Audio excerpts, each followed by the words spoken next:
بنی اسرائیل کی یہ آیات سنائی، سبحان الذی اسری بعبدہ لیلا من المسجد الحرام الی المسجد الاقصی، تو وہ چونک گئے۔ وہ قرآن کو سمجھتے تھے، عربی کو بھی سمجھتے تھے۔ اب آج کے عرب وہ عربی بھی نہیں سمجھتے بہرحال کہ اس کا مطلب، لیکن اس زمانے کے جو عرب تھے وہ قرآن کی زبان کو سمجھتے تھے، تو کوہرام مچ گیا۔ ابو بکر صدیق رضی اللہ تعالیٰ عنہ کو بھی دور کرنے کی اسی موقع پر کوشش کی گئی، چنانچہ ابو بکر صدیق رضی اللہ تعالیٰ عنہ آئے حرم کے اندر، اور حضور صلی اللہ علیہ وسلم نے اپنے اس سفر معراج کا تذکرہ بھی کیا۔ تو ابو بکر صدیق رضی اللہ تعالیٰ عنہ نے یہ سوال کیا کہ آپ گئے تھے؟ ہاں گئے تھے۔ عرب کے لوگ جایا کرتے تھے، ایک مہینے کا سفر ہوا کرتا تھا، مکہ سے جو ہے وہ مسجد اقصی کا ایک مہینے کا سفر جانے کا اور ایک مہینے کا سفر آنے کا ہوتا تھا۔ لیکن اگر کوئی تھوڑی دیر کے لیے جائے تو وہاں کی چیزوں کو وہ شمار نہیں کرتا۔ تو ابو بکر صدیق نے فرمایا کہ وہاں کتنے دروازے ہیں؟ چونکہ ابو بکر صدیق کو یہ معلوم تھا کہ جس اللہ نے حضور پاک علیہ السلام کو وہاں پہنچایا تھا وہ اللہ اس مناظر کو براہ راست دکھا سکتا ہے۔ تو انہوں نے سوال کیا وہاں کتنے دروازے تھے؟ تو حضور صلی اللہ علیہ وسلم نے دروازے بتا دی۔ پھر وہاں پوچھا وہاں کتنی کڑیاں تھیں؟ تو ان کڑیوں کو بتا دیا۔ کتنی کھڑکیاں تھیں؟ ان کھڑکیوں کو بتا دیا۔ یعنی جتنے سوالات ابو بکر صدیق کرتے رہے حضور صلی اللہ علیہ وسلم ان تمام سوالات کے جوابات دیتے رہے۔ ہم اور آپ جس مسجد میں نماز پڑھتے ہیں اگر کوئی پوچھے اوپر پلر کتنے ہیں تو کتنا پڑے گا، بیم کتنی، کھڑکیاں کتنی ہیں تو کتنا پڑے گا؟ بھئی یہ کتنے تھوڑے آپ کی آتا ہے، نماز پڑھنے آتا ہے۔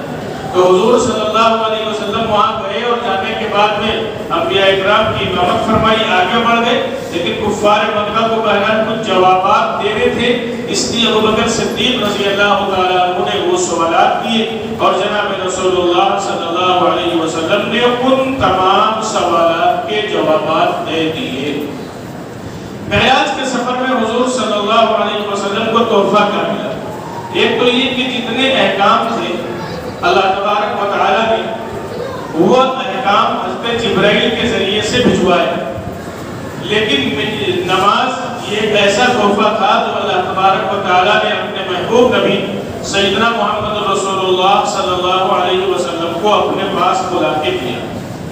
دوسرے معراج کے سفر میں آپ کو جو دوسری چیز ملی وہ سورہ بقرہ کا وہ آخری رکوع آمن الرسول بما انزل الیہ من ربہ والمؤمنون سے لے کے آخر تک، اور تیسری بات یہ فرمائی گئی کہ اگر آپ کی امت شرک نہیں کرے گی تو پھر ہم آپ کی امت کو معاف کر دیں گے۔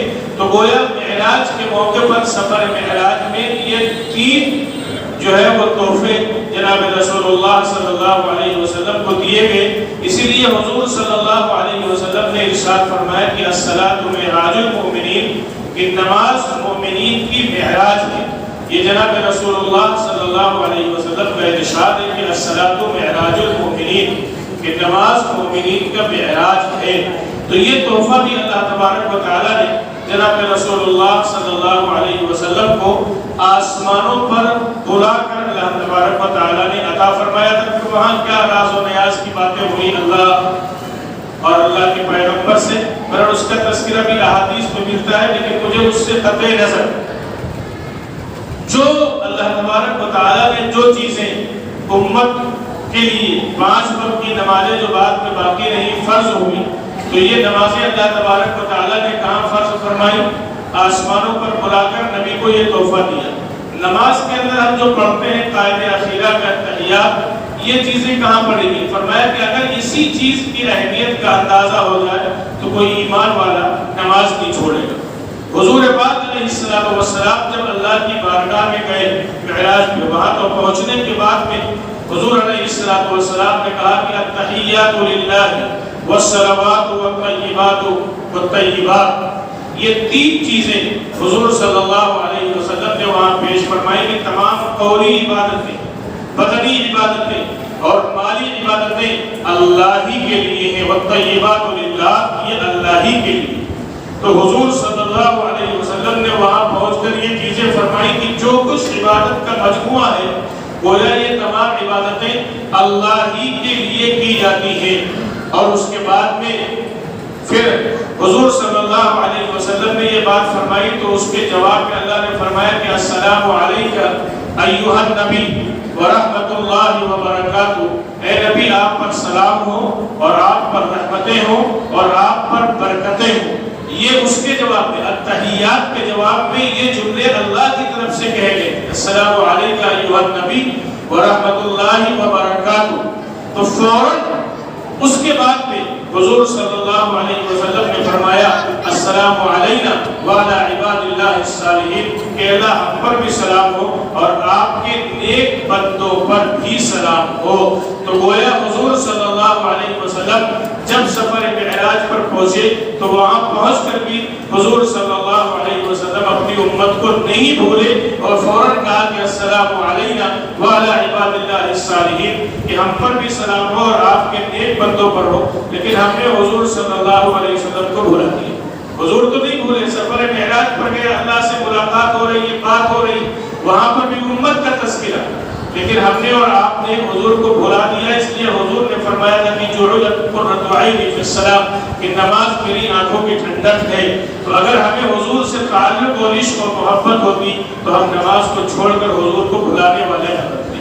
تو بہرحال یہ بات ہوئی، السلام علیکہ ایھا النبی ورحمۃ اللہ وبرکاتہ، السلام علینا وعلی عباد اللہ الصالحین، یہ حضور نے فرمایا تو فوراً فرشتوں نے کہا اشہد ان لا الہ الا اللہ واشہد ان محمدا عبدہ ورسولہ، کہ ہم گواہی دیتے ہیں کہ اللہ کے سوا کوئی معبود نہیں، اور ہم گواہی دیتے ہیں کہ محمد صلی اللہ علیہ وسلم اللہ کے بندے اور اس کے رسول ہیں۔ یہ جملے کس نے کہے؟ فرشتوں نے کہے۔ تو پہلے شروع کے جملے التحیات للہ والصلوات والطیبات، یہ اللہ کے دربار میں پہنچ کر حضور نے فرمایا۔ اس کے جواب میں اللہ نے فرمایا کہ السلام علیکہ ایھا النبی ورحمۃ اللہ وبرکاتہ۔ پھر حضور نے کہا السلام علینا وعلی عباد اللہ الصالحین۔ پھر اس کے بعد میں فرشتوں نے گواہی دی اشہد ان لا الہ الا اللہ واشہد ان محمدا عبدہ ورسولہ۔ اب یہ بتائیں کہ جو کلمات ہم یہ نماز میں پڑھتے ہیں یہ کہاں کہے گئے، یہ کلمات کہاں بولے گئے اور کس نے بولا؟ تو اس کی عظمت کا اندازہ لگائیں کہ یہ کلمات کتنے بابرکت کلمات ہیں جو نماز کے اندر پڑھے جاتے ہیں۔ اور فرمایا کہ ایک ایمان والا جس کو جناب رسول اللہ صلی اللہ علیہ وسلم سے سچی محبت اور سچی عقیدت ہوگی، محبت تو سب کو ہے، یقیناً جو ایمان والے ہیں ان کو حضور سے محبت ہے، تو فرمایا کہ پھر وہ نماز کو چھوڑنے والا نہیں بنے گا بلکہ نماز کی پابندی کرنے والا بنے گا۔ کہ یہ کلمات جو ہم نماز میں پڑھتے ہیں اللہ نے ہماری زبانوں کو اس لائق بنا دیا کہ وہ کلمات ہم اپنی زبانوں سے ادا کر سکیں۔ قرآن اللہ نے نازل فرمایا 23 سال کی مدت میں، اور قرآن نازل ہوتا رہا، جیسے جبرائیل آتے رہے اور قرآن اترتا رہا۔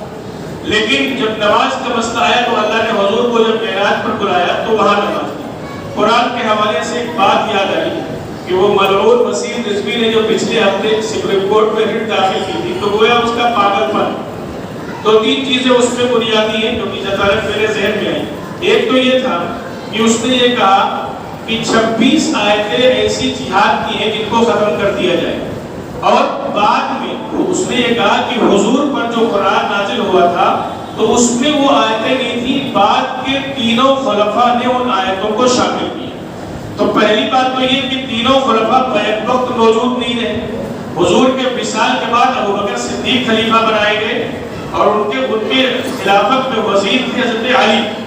حضرت ابو بکر صدیق کے بعد وصال کے بعد ان کے انتقال کے بعد خلیفہ ہوا حضرت عمر۔ حضرت عمر کی خلافت میں بھی حضرت علی وزیر رہے۔ حضرت عمر کی شہادت کے بعد پھر تیسرے خلیفہ بنائے گئے حضرت عثمان غنی، ان کی خلافت میں بھی حضرت علی وزیر رہے، اور اس کے بعد میں حضرت عثمان غنی کی شہادت کے بعد میں پھر حضرت علی خلیفہ بنائے گئے۔ تو اگر ابو بکر صدیق رضی اللہ تعالیٰ عنہ نے کچھ اپنی طرف سے ملا دیا ہوتا، یا حضرت عمر ابن خطاب نے اپنی زمانے خلافت میں کچھ ملا دیا ہو، حضرت عثمان غنی نے اپنی زمانے خلافت میں کچھ ملا دیا ہو، تو جس کمیونٹی سے وہ تعلق رکھتا ہے تو ان کا عقیدہ تو حضرت علی کے بارے میں بہت کچھ ہے۔ تو گویا جب حضرت علی پاور میں آئے اور خلافت ملی تو انہوں نے ان آیات کو کیوں نہیں ہٹایا؟ ایک تو یہ حضرت علی نے ان آیات کو کیوں نہیں ہٹایا۔ دوسری بات یہ کہ وہ اس سے یہ ثابت کرنا چاہتا ہے، ملک کے جو ماحول ماحول. آپ دیکھو آزادی سے پہلے ہمارے ملک کا ماحول یہ تھا کہ اگر مسلم بادشاہ ہوا کرتے تھے تو ان کے وزراء برادران وطن ہندو بھائی ہوا کرتے تھے, اور اگر ہندو بادشاہ ہوتے تھے تو ان کے وزراء مسلمان ہوا کرتے تھے. مذہب کی بنیاد پر اس ملک میں آزادی سے پہلے کی کوئی تفریق نہیں تھی. یہ تفریق پیدا کی انگریزوں نے, اور اس کے بعد بھی یہ تفریق مستقل ہوتی رہی. تو اس نے یہ پیغام دینا چاہا کہ یہ مذہب اسلام, یہ قرآن کی یہ آیات جو مار دھاڑ کی تعلیم دیتے ہیں. میں آپ کو بتاؤں کہ حضور صلی اللہ علیہ وسلم نے تقریباً 20 جنگوں میں شرکت کی ہے.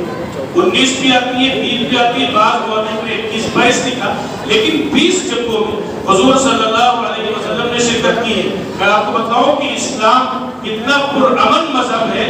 اب 20 جنگیں کفار سے ہوئی, اور کن حالات میں ہوئی, یا تو وہ مقابلے پہ آ گئے, تیاری چڑھائی کر دی ہے, اس کا جواب حضور صلی اللہ علیہ وسلم نے دیا ہے. لیکن ان 20 جنگوں میں جو مخالف سامنے کی طرف سے لوگ مارے گئے تو کل 759 لوگ مارے گئے. 20 جنگوں میں کل 759 لوگ مارے گئے, اور مسلمانوں کی طرف سے اس 20 جنگوں میں جو شہید ہوئے وہ کل 200 لوگ شہید ہوئے. تو اگر اسلام اور قرآن مار دھاڑ کی تعلیم دیتا تو 20 جنگوں میں کل 759 لوگ. یہاں تو امریکہ نے معلوم ہوا کہ وہ جاپان میں ایک بم پھوڑا تھا تو لاکھوں لوگ مر گئے, جو امن کا ٹھیکیدار بنا ہوا, اور اس نے حملہ کیا جب جو ہے یہاں پر فلسطین افغان پر, تو 10 لاکھ لوگوں کو اس نے جو ہے وہ جہنم جو ہے وہ 10 لاکھ لوگ موت کا لقمہ بن گئے, جو امن کا ٹھیکیدار بنا ہوا ہے. تو مجھے بتانا یہ ہے کہ اور اسلام کی جو سب سے اہم جنگ ہوئی جس کو فتح مکہ کہا جاتا ہے, کن حالات میں وہ جنگ ہوئی کہ حضور صلی اللہ علیہ وسلم اور آپ کے صحابہ کو مکہ سے نکلنے پر مجبور کر دیا گیا, اور آپ کے ساتھ جو ایمان لانے والے صحابہ تھے ان کو نکلنے پر مجبور کر دیا گیا. اپنے باغات, اپنے مکانات, اپنے عزیز و اقارب کو چھوڑنے پر مجبور کر دیا گیا. حضور نے ہجرت فرمائی اور صحابہ نے ہجرت فرمائی, اور اس کے 8 سال کے بعد جب آپ مکہ مکرمہ میں فاتحانہ شان سے داخل ہو رہے, مکہ کو فتح کیا ہے حضور صلی اللہ علیہ وسلم نے, اور آپ کے ساتھ صحابہ کرام کا لشکر موجود ہے. اور اگر کوئی ملکوں کو فتح کرتا ہے تو کیا کرتا ہے, ملک کو تباہ و برباد کر دیتا ہے. لیکن تاریخ انسانیت میں آپ کو کہیں نہیں ملے گا کہ حضور صلی اللہ علیہ وسلم نے جو سب سے عظیم الشان ملک فتح کیا, مکہ مکرمہ کو 8 سال کے بعد فتح کیا, تو فتح کرنے کے بعد میں کیا کیا, مکہ کے لوگوں نے کیا مظالم ڈھائے تھے حضور پر. حضرت سمیہ رضی اللہ تعالیٰ عنہ 80 سال کی بوڑھی تھی, اسلام لانے کی وجہ سے ان کے جسم کے 2 ٹکڑے ابو جہل نے کر دیے تھے. اسلام کے لیے سب سے پہلا خون حضرت سمیہ کا گرا تھا. حضرت خباب رضی اللہ تعالیٰ عنہ کو مکہ مکرمہ کے اندر تپتے ہوئے انگارے پر لٹایا جاتا, دہتے ہوئے انگارے پر, کلمہ چھوڑ دو ورنہ تم کو ہم اسی طریقے سے مار ڈالیں گے. حضرت بلال رضی اللہ تعالیٰ عنہ تپتی ہوئی ریت پر لٹایا جاتا تھا. حضرت عمار یاسر کو مکہ کے لوگوں نے ان کو زنجیروں سے ان کے گھر کے باہر باندھ دیا تھا. حضور صلی اللہ علیہ وسلم کا بائیکاٹ, سوشلی بائیکاٹ کیا تھا مکہ کے اندر. 3 سال وہ بائیکاٹ چلا تھا, اور فرمایا کہ غذاؤں کے نہ ملنے کی وجہ سے ماؤں کی چھاتیوں سے دودھ سوکھ گیا تھا, اور بچے جب بھوک کی وجہ سے روتے تھے تو میلوں دور اس کی آواز جاتی تھی. یہ کس کے ساتھ ہو رہا تھا, حضور صلی اللہ علیہ وسلم کے ساتھ ہوا تھا. آپ کے جارثات صحابہ کے ساتھ ہوا تھا, پتے کھاتے تھے, اور فرمایا جو غلاظت نکلتی تھی وہ مینگنی کی طرح نکلتی تھی. یہ صورتحال صحابہ کرام کی تھی. ان حالات میں مجبور ہو کر ہجرت فرمائی. لیکن جب حضور نے مکہ فتح کیا, ان لوگ تمام موجود تھے جنہوں نے مکہ ہجرت سے پہلے ظلم کیا تھا حضور پر اور حضور کے صحابہ پر. صحابہ کو وہ تمام مظالم یاد تھے, لیکن حضور نے کیا فرمایا کہ جو شخص اگر تلوار لے کے ہمارے مقابلے میں نہیں آئے گا تو اس پر حملہ نہیں کیا جائے گا. حضور نے فرمایا کہ جو شخص اپنے گھر کا دروازہ بند کر لے گا تو اس کا دروازہ توڑ کر اس پر حملہ نہیں کیا جائے گا. حضور نے فرمایا کہ جو شخص حرم میں چلا جائے گا تو حرم سے نکال کر اس کو قتل نہیں کیا جائے گا. یہ تمام باتیں حضور صلی اللہ علیہ وسلم نے فرمائی. جس مکہ کو حضور نے فتح کیا اور فتح کرنے کے بعد نے فرمایا کہ سب کو حضور صلی اللہ علیہ وسلم نے معاف کر دیا ہو, ورنہ آج کے بادشاہ ہوتے یا پہلے کے جو بادشاہ تھے انہوں نے جب کسی ملکوں کو فتح کیا ہے تو وہاں کی عزتوں کو پامال کیا, وہاں کی انسانیت کا خون کیا ہے، لیکن تاریخ انسانی میں ایسی کوئی فتح نہیں ملے گی کہ کسی شخص نے کسی ملک کو فتح کیا ہو اور ان سے بدلہ کر لیا ہو۔ وہ صرف آپ کو ملے گا سیرت میں، جناب رسول اللہ صلی اللہ علیہ وسلم کی زندگی میں جو جنگیں ہوئی اور جنگ کے موقع پر جو حالات تھے اس کا پس منظر سمجھے۔ جو 26 آیتیں وہ بتا رہا ہے، تو 26 آیتوں میں کچھ آیتوں میں یہ ہے کہ اگر کوئی آپ پر حملہ کر رہا ہے تو آپ دفاع کریں اور ڈیفنس کریں۔ یہ حضور صلی اللہ علیہ وسلم بلکہ اللہ کی طرف سے حکم تھا۔ اور وہ ملک جہاں جو اسلامی ملک نہیں ہے، لیکن اگر ہمارا ان سے کوئی معاہدہ ہو گیا ہے تو اس معاہدے کے تحت ان پر حملہ نہیں کیا جائے گا۔ یہ اسلام کی تعلیمات ہیں، یہ پیغمبر صلی اللہ علیہ وسلم کی تعلیمات ہیں، یہ اللہ کے احکام ہیں۔ تو اتنا پرامن مذہب کوئی ہو ہی نہیں سکتا کہ جس میں 20 جنگیں، جس میں خود حضور بنفس نفیس تشریف فرما 20 جنگوں میں اور کل 759 لوگ مخالف لوگ مارے گئے ہوں۔ یہاں تو ایک جنگوں میں جنگ بھی نہیں ہوئی، معلومات صرف اس ملک پر بتیان بنا کر اور اس پر بم برسا دیے گئے، پورے ملک کی اینٹ سے اینٹ بجا دی گئی۔ تو یہ صرف اس لیے ہو رہا ہے، ایک تو سستی شہرت اور دوسرے یہ کہ جو ہے وہ خود کرپشن میں گردن سے لے کے پیر تک ملوث ہے، جو کہ وقف بورڈ کا چیئرمین کا سی بی آئی کی انکوائری چل رہی تھی اور ابھی بھی اس پر انکوائری چل رہی ہے۔ وہ اپنے آپ کو جو ہے وہ پھنسنے کے بالکل قریب ہے، تو اس لیے وہ ان آقاؤں کی خوشنودی حاصل کرنا چاہتا ہے۔ اس سے پہلے بھی آر ایس ایس کی طرف سے کچھ قرآن کی آیتوں کے خلاف آواز اٹھی تھی، ملک کے علماء کرام نے ان آیتوں کا ترجمہ کر کے ان کا جواب دیا تو وہ لوگ مطمئن ہو گئے۔ تو ہر دور میں ایسے لوگ کھڑے کیے جائیں گے، لیکن یہ ہمارے ملک کی سپریم کورٹ کا مسئلہ ہے کہ کسی مذہبی کتاب کو چیلنج کرنے کا یہ دستور نے بھی حق دے دیا ہے۔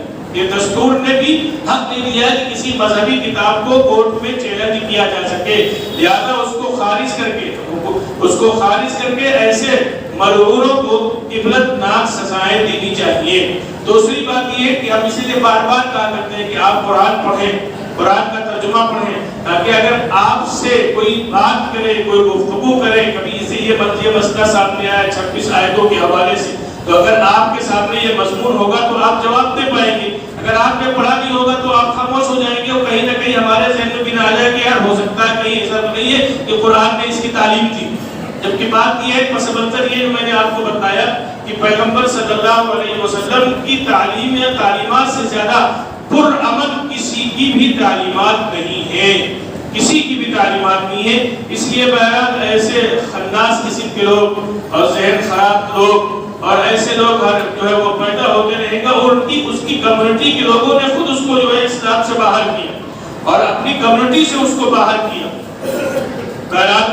ہمارا قرآن سے رشتہ مضبوط ہونا چاہیے اور ہمارا قرآن سے تعلق ہونا چاہیے، اور ہم قرآن کی جو ہے وہ معتبر علماء کرام کی تفاسیر کو پڑھ کر ان کو سمجھنے کی کوشش کریں، تاکہ اگر بیہودہ کوئی الزامات لگانے والا ہو تو ان الزامات کا ہم خود مطمئن ہو جائیں اور مطمئن ہو کر ہم دوسروں کو بھی مطمئن کر سکیں۔